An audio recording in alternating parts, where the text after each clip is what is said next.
Ағамыздың жасы 45-те. Жаға стористен көріп, арнайы залға кепті. Ағасы, есіміңіз кім? Ильяс аға, келіңіз. Алла разы болсын. Үлкен рахмет. Өте мықты. Құрметтеп, сыйлап келгеніңізге. Спорттасыз ба? Иә, енді бастадым, 3 ай ауырдым. Жастар сізден үлгі алыпсың.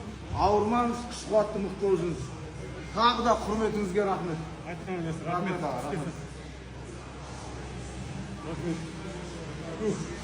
Қалай екен, ұнады ма? Психологически страшно. Да? Просто она чувствуешь, что ойнап жүрген. Ага. И вот это резкий скачок, Ага. бір тигеннен кейін шошып қаласың да, ойнап тигеннің өзінде шошып қаласың.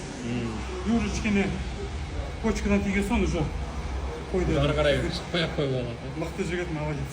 Рахмет сізге. Сізге рахмет, өтіп бара жатқам ғой. Құрмет істеп жатырғаныңыз. Чисто случайно өтіп бара жатқам. Ойда болған жоқ. Все, рахмет.